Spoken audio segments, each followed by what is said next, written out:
الحمد لله رب العالمين الصلاة والسلام على سيد المرسلين أما بعد فأعوذ بالله من الشيطان الرجيم بسم الله الرحمن الرحيم السلام علیکم ورحمۃ اللہ وبرکاتہ۔ امید کرتا ہوں کہ تمام ویورز خیر و عافیت سے ہوں گے۔ دعا کرتا ہوں کہ رب تعالیٰ اپنا خصوصی کرم فرمائے، اور دعا ہے کہ رب تعالیٰ اس ماہ محرم الحرام کا صدقہ ہم سب کی بے حساب بخشش فرمائے۔ واجب الاحترام دوستوں، بزرگوں، بھائیوں، بہنوں، جیسا کہ ہمارا موضوع چل رہا ہے امام حسین پاک رضی اللہ تعالیٰ عنہ کا شہادت کا موضوع، کربلا کا موضوع۔ پچھلی ویڈیوز میں ہم امام حسین امام پاک رضی اللہ تعالیٰ کے کربلا میں شہید ہونے تک ہم نے بیان کیا۔ آج انشاءاللہ اس سے آگے کے جو مراحل ہیں ان پر گفتگو کریں گے۔ دعا ہے کہ رب تعالیٰ مجھے حق بیان کرنے اور آپ سب کو سن کر یاد رکھنے اور اس پر عمل کرنے کی توفیق عطا فرمائے۔ واجب الاحترام دوستوں، بزرگوں، بھائیوں، بہنوں، جب حضرت امام حسین رضی اللہ عنہ کو شہید کیا گیا، نماز کا وقت قریب تھا، چاروں طرف سے تیر برسائے گئے۔ آپ رضی اللہ عنہ، اب وہ تیر اس لیے برسائے گئے کیونکہ آپ ان کے ہاتھ نہیں آ رہے تھے، اور ان کو اب یہ گمان ہو چکا تھا کہ اگر ہم نے دور سے رہ کر تیر نہ برسائے، اگر ہم قریب گئے تو وہ وقت دور نہیں کہ امام حسین رضی اللہ عنہ ہم سب کو قتل کر کے اور خود جو ہے یزید تک پہنچ سکتے ہیں۔ تو انہوں نے یہی چال چلی اور دور سے کھڑے ہو کر انہوں نے تیر برسائے، اور آپ رضی اللہ تعالیٰ عنہ کا جسم مبارک تیروں سے بھر گیا اور آپ زمین پر تشریف لائے۔ آپ رضی اللہ تعالیٰ عنہ نے اس تپتی ریت سے تیمم کرتے ہوئے، نماز کا ٹائم تھا، سجدہ ریز ہوئے، اور یزیدی لشکر میں سے شمر نے آ کر آپ کا سر مبارک جو ہے وہ اتارنا چاہا، تو حضرت امام حسین رضی اللہ عنہ نے یہ فرمایا کہ تھوڑی سی مہلت دو۔ اللہ تبارک و تعالیٰ کی بارگاہ میں عرض کیا، اے مالک، اب تو راضی ہو گیا، ابھی بھی راضی ہے کہ نہیں؟ تو اللہ تبارک و تعالیٰ کی طرف سے ایک ندا آئی، اور اللہ تبارک و تعالیٰ نے یہ فرمایا کہ اے حسین، تم نے جس کا مفہوم عرض کر رہا ہوں کہ دین متین کی خاطر یہ کیا، ہم آپ سے راضی ہیں، آپ ہم سے راضی، اور آ جائیے ہمارے پاس۔ ان لمحات کے بعد شمر نے حضرت امام حسین رضی اللہ عنہ کا سر مبارک جو ہے وہ جسم سے جدا کیا، اور آپ کے سر مبارک کو نیزے پر رکھ کر اب وہاں سے یہ لوگ روانہ ہوئے، کوفہ کی گلیوں میں گھمایا آپ کا سر مبارک اور آپ کے رفقا کا سر مبارک، حضرت علی اکبر کا سر مبارک، حضرت قاسم رضی اللہ تعالیٰ عنہ کا سر مبارک، حضرت عباس رضی اللہ تعالیٰ عنہ کا سر مبارک، حضرت عثمان بن علی کا سر مبارک، حضرت عمر بن علی کا سر مبارک، حضرت ابو بکر بن علی کا سر مبارک، حضرت امام جعفر صادق رضی اللہ عنہ کا سر مبارک۔ یہ حضرت امام حسین رضی اللہ عنہ کے ساتھ آپ کے اور بھائی، یعنی کہ حضرت علی رضی اللہ عنہ کی اور ازواج میں سے جو بھائی، حضرت عثمان، حضرت ابو بکر حضرت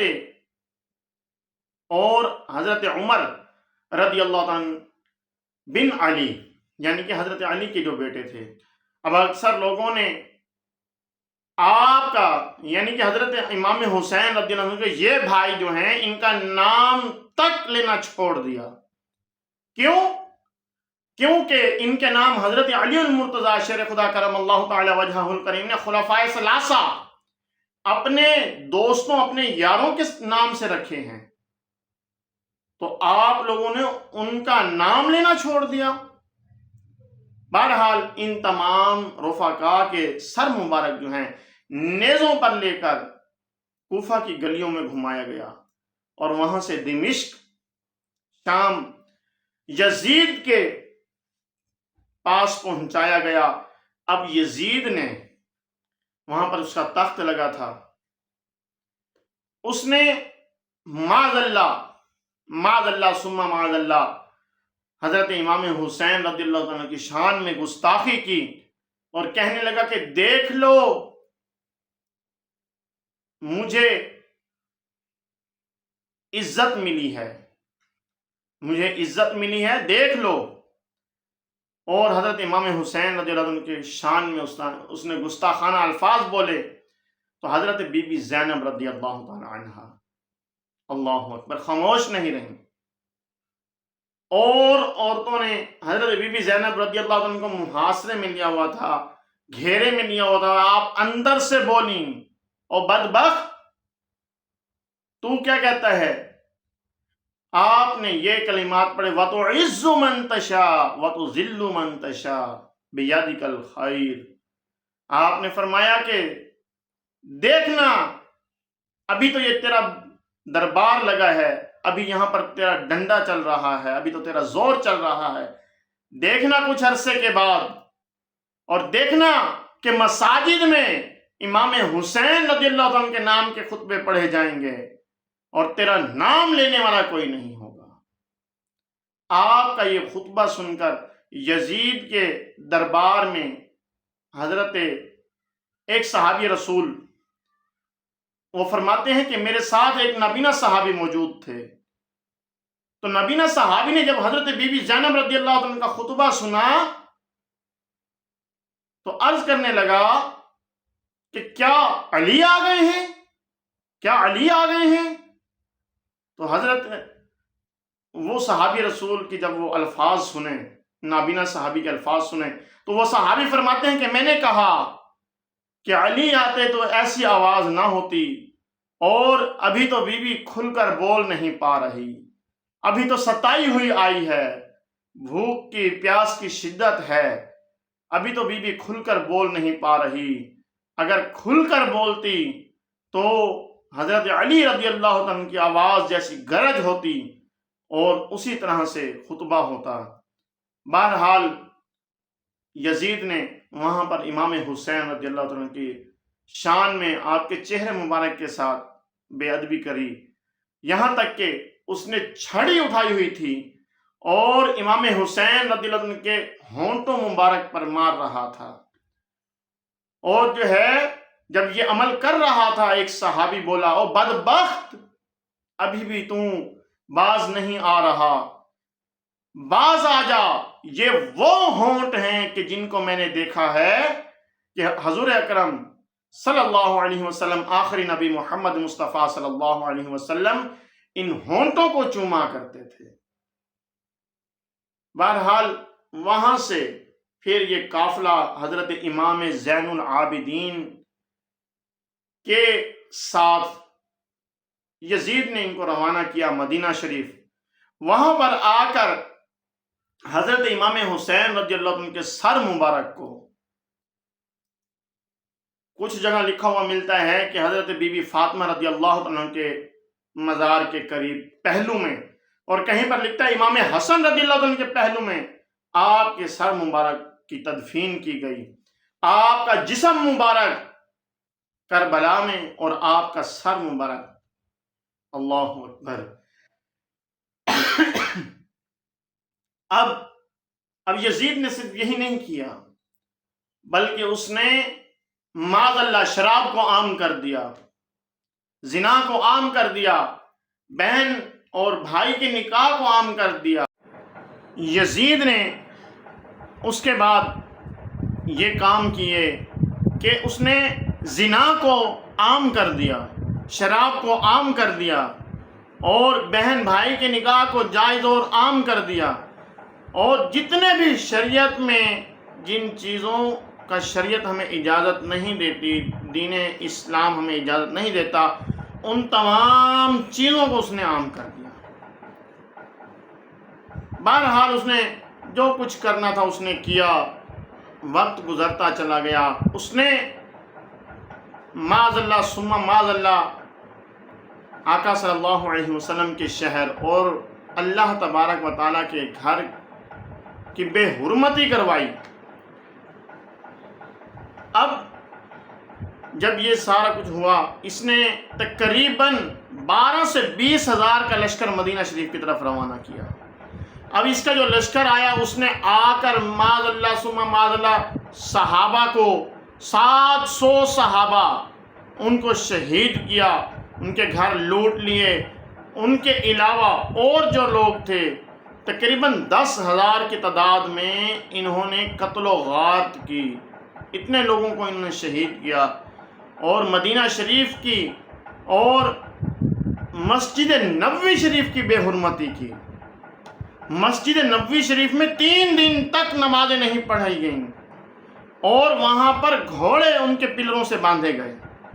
مسجد نبوی شریف کے جو ستون تھے، جو پلر تھے، ان کے ساتھ گھوڑے باندھے گئے،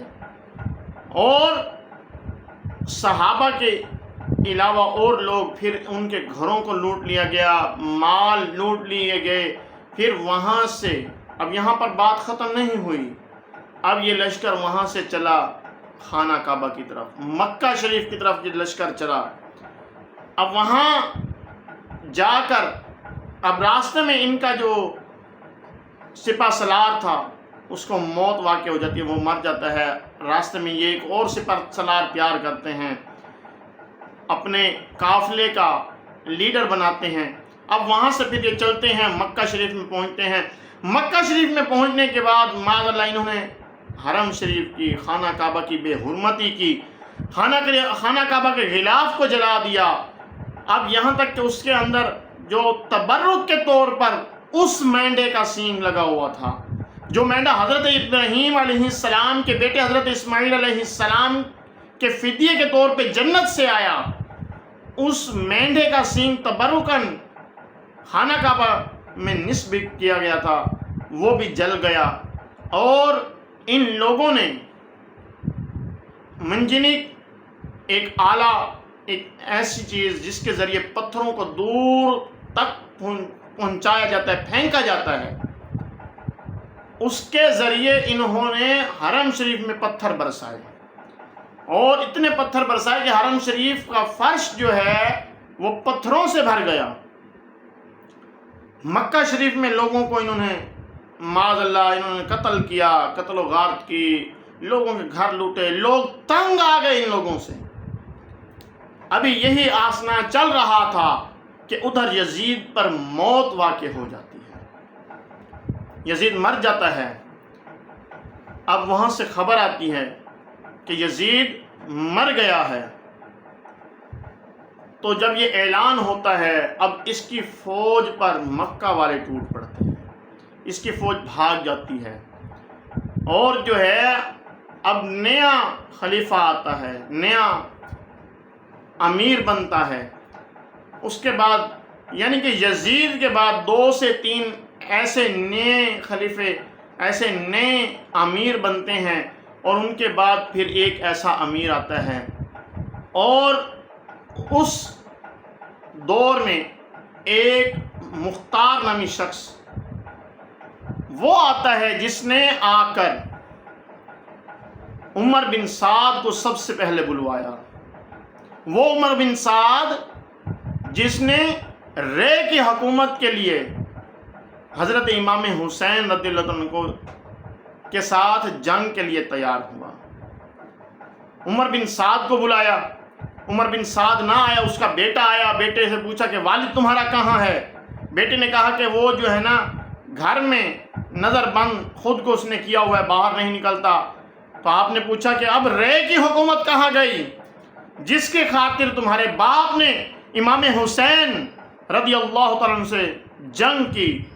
اور انہیں شہید کیا. بہرحال مختار نے عمر بن سعد کو قتل کیا، اس کے بیٹے کو قتل کیا. اس کے بعد پھر آپ نے یزیدی لشکر میں عمر بن سعد کے ساتھ، ابن زیاد کے ساتھ، شمر کے ساتھ جتنے بھی لوگ تھے ان تمام کو قتل کروایا. آپ نے اعلان کر دیا کہ جہاں پر ان لوگوں کو دیکھو، جو لوگ اس میں شامل تھے، ملوث تھے، ابن زیاد کے لشکر کے ساتھ تھے، جنہوں نے امام حسین اور آپ کی آل پاک پر ظلم و ستم کیے، یہ جتنے بھی لوگ اس میں موجود تھے ان تمام کو جہاں پر دیکھو، جس کونے میں دیکھو، جس شہر میں دیکھو، جس ملک میں دیکھو، دنیا کے جس کونے میں ان کو دیکھو، وہیں پر ان کو قتل کر ڈالو. ابن زیاد 30,000 کا لشکر لے کر آیا اور مختار نے اس کے مقابلے کے لیے ایک لشکر بھیجا اسی فرات کے پاس وہیں،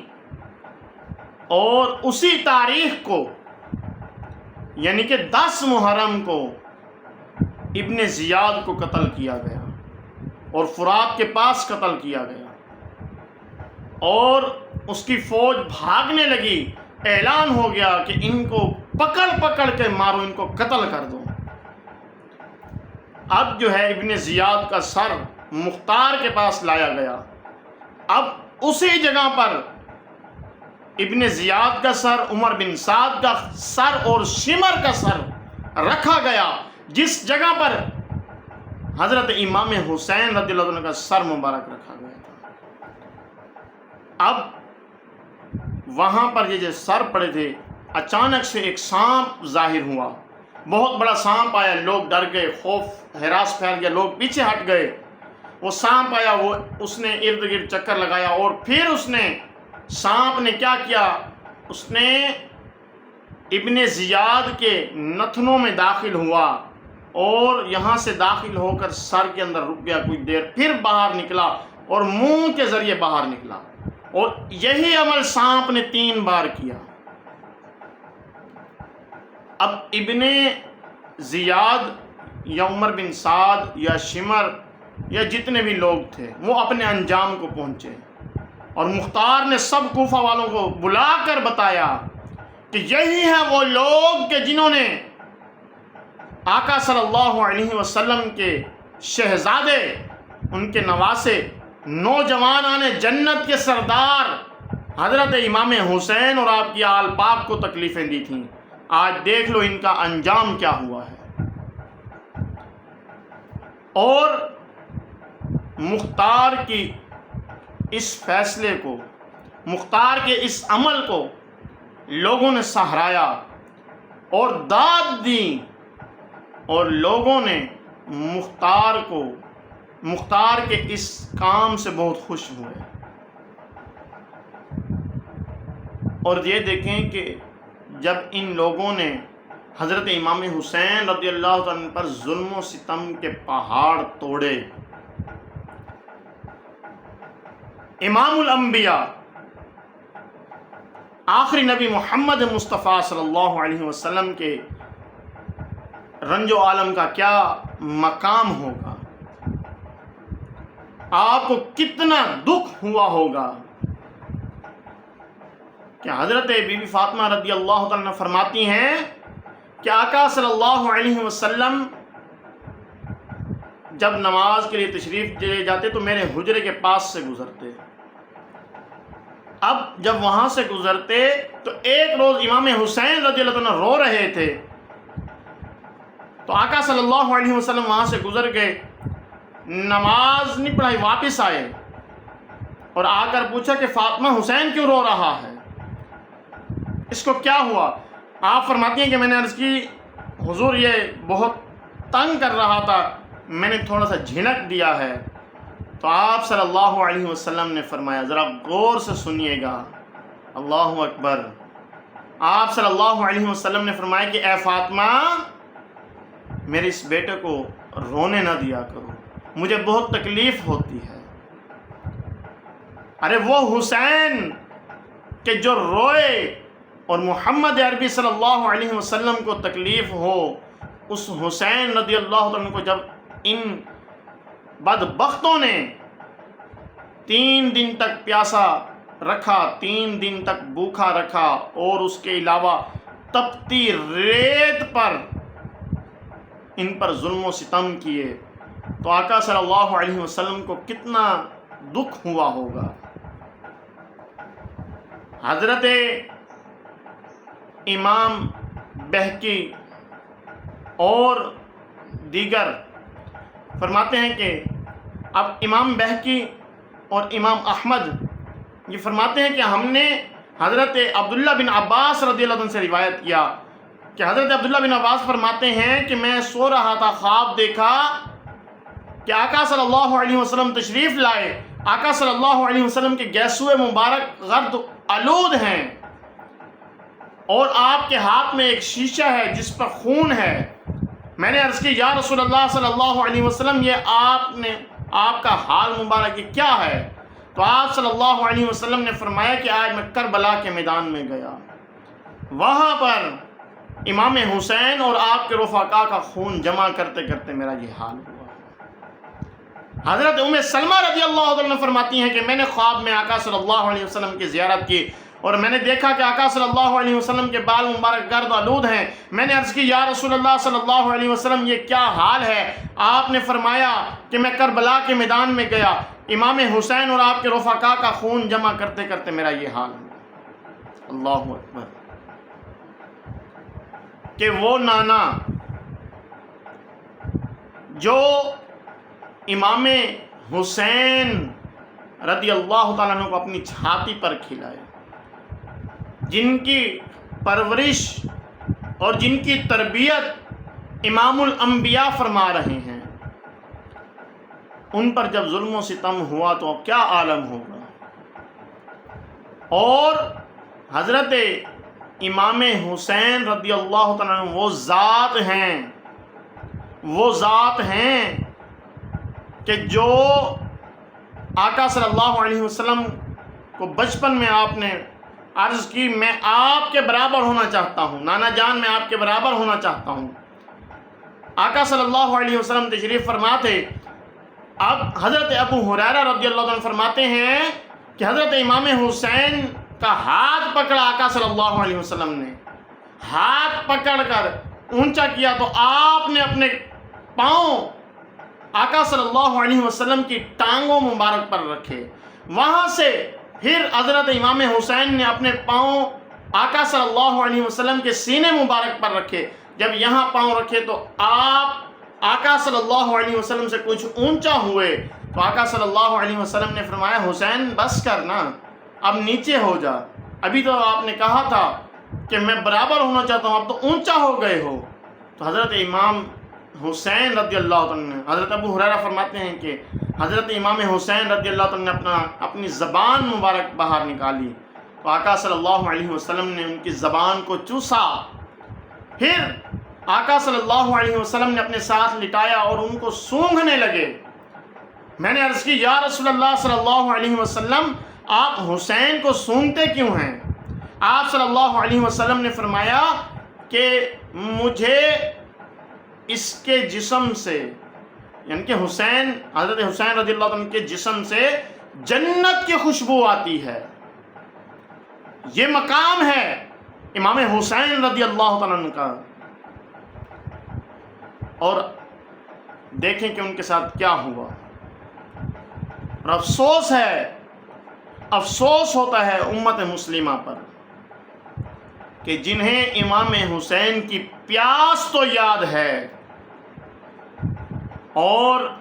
انہیں امام حسین کا کربلا میں کردار بھول گیا۔ امام حسین نے وہاں پر اپنی پیاس کا اظہار تو نہیں کیا۔ اگر امام حسین رضی اللہ عنہ کو پیاس کی شدت ہوتی، پیاس کا اظہار کرتے، پانی کی تمنا ہوتی، تو فرات خود چل کر قدموں میں آ جاتا۔ ارے یہ تو ان نانا کے نواسے ہیں کہ وہ نبی کہ جن کے غلاموں کی یہ شان ہے کہ عمر بن عاص نے دیکھا کہ ایک لڑکی کو تیار کر کے لیے جا رہے ہیں، پوچھا کہاں، تو بتاتے ہیں کہ نیل خشک ہوا پڑا ہے، دریائے نیل خشک ہوا پڑا ہے، اس لڑکی کو زندہ دفن کریں گے تو وہ چل پڑے گا۔ تو آپ نے فرمایا کہ یہ پہلے تھا، اب دین اسلام آ گیا ہے اور شریعت اس چیز کی اجازت نہیں دیتی۔ عمر بن عاص نے خط لکھا حضرت عمر فاروق اعظم کو، حضرت عمر فاروق اعظم نے 2 خط لکھے، ایک عمر بن عاص کو اور ایک دریائے نیل کے نام، اور اس وقت کا وہ خط جو ہے دریائے نیل میں جب گیا، اس وقت کا دریائے نیل چلا، حضرت عمر رضی اللہ عنہ نے اس میں لکھا کہ اگر تم اپنی مرضی سے چلتا ہے تو چاہے نہ چل، ہمیں کچھ غرض نہیں، اگر رب تعالیٰ کے حکم پر چلتا ہے تو میں عمر تجھے حکم دیتا ہوں کہ چل۔ اور حضرت عمر فاروق اعظم کا چلایا ہوا نیل، دریائے نیل جو آج تک نہیں رکا، اللہ اکبر۔ تو یہ تو ان کے غلاموں کی شان ہے، آپ کے نواسے کا کیا مقام ہوگا؟ آپ چاہتے تو فرات آ جاتا، آپ کو اگر پانی کی طلب ہوتی تو وہیں پر ایڑی مارتے، پانی کے چشمے جاری ہو جاتے، لیکن نہیں، آپ نے اللہ کی رضا پر راضی رہتے ہوئے،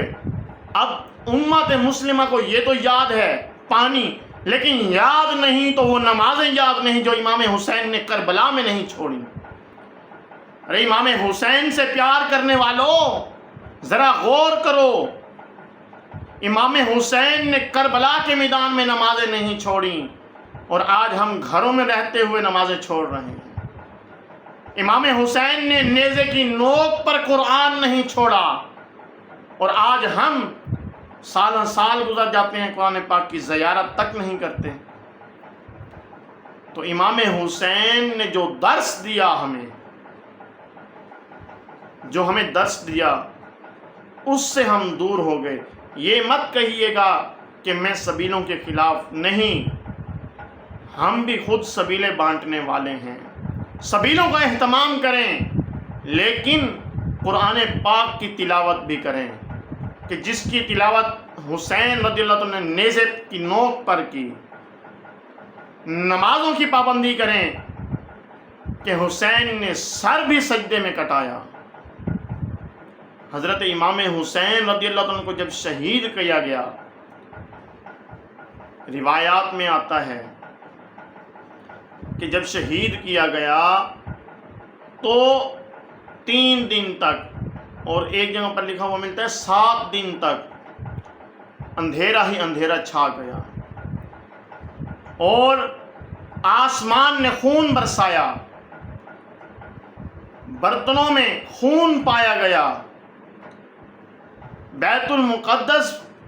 کے جو بھی پتھر ہٹائے جاتے ان کے نیچے تازہ خون پایا جاتا۔ تو امام حسین رضی اللہ عنہ نے دین متین کی خاطر، اسلام کی سر بلندی کی خاطر، نانا کے دین کی خاطر کہ اس میں بگاڑ پیدا نہ ہو، اور یزید کے ہاتھ پر بیعت نہیں کی، خود بھی اور اپنے پورے کے پورے خاندان کو، اپنے بچوں کو اللہ کی راہ میں قربان کر دیا۔ تو آئیے آج نیت کرتے ہیں ہم کہ انشاءاللہ تبارک و تعالی جب تک زندگی رہے گی، امام حسین سے محبت کرنے والے نیت کر لیں کہ جب تک زندگی رہے گی نماز 5 گانا پڑھتے رہیں گے، قرآن پاک کی تلاوت کرتے رہیں گے، اور نیت کیجئے کہ کل 10 محرم الحرام ہے، آج نیت کر لیجئے کہ ہم کم از کم، اب پورا دن نہ کریں، کم از کم کچھ ٹائم نکال کر، خصوصی ٹائم نکال کر بیٹھیں، قرآن پاک کی تلاوت کریں، سورہ یاسین شریف پڑھیں، اور جو ہے قرآن پاک کی تلاوت کریں، اس کے ساتھ ساتھ نوافل پڑھیں، ذکر کریں، اپنے گھروں میں ذکر حسین کریں، اپنے بچوں کو بٹھا کر حضرت امام حسین کی شان بیان کریں، حضرت امام حسین، حضرت امام قاسم، حضرت امام جعفر اور حضرت امام حسین کے اور بھائی اور حضرت امام حسین کے صاحبزادے ان تمام کا ذکر خیر کریں، تاکہ ہمارے بچوں کے دلوں میں عشق مصطفیٰ کے ساتھ ساتھ عشق اہل بیت بھی ہو، ان کے دلوں میں محبت اہل بیت بھی ہو،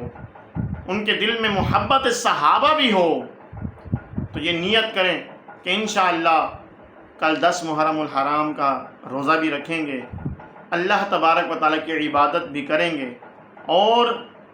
اپنے بچوں کے سامنے اہل بیت کا ذکر بھی کریں گے۔ دعا ہے کہ رب تعالیٰ جو درس و بیان ہوا اسے یاد رکھنے، اس پر عمل کرنے اور اسے دوسروں تک پہنچانے کی توفیق عطا فرمائے۔ آپ سے گزارش ہے کہ ہمارے چینل کو سبسکرائب کریں، بیل آئیکن کو پریس کریں، تاکہ نیو آنے والی ویڈیوز آپ تک پہنچتی رہیں، اور دعا ہے کہ رب تعالیٰ ان بابرکت ایام کا صدقہ ہم سب کے حال پر رحم فرمائے اور ہم سب کی بے حساب بخشش فرمائے، اور دعا ہے کہ رب تعالیٰ فلسطین والے مسلمانوں کی غیب سے مدد فرمائے، قبلہ اول کی حفاظت فرمائے، اسرائیل کو اور اسرائیل کے حامیوں کو نیست و نابود فرمائے، اور دعا ہے کہ رب تعالیٰ جہاں کہیں بھی مسلمان ظلم کا شکار ہیں ان کی غیب سے مدد فرمائے۔ آمین آمین بجاہ النبی الامین صلی اللہ علیہ وسلم۔ السلام علیکم ورحمۃ اللہ وبرکاتہ۔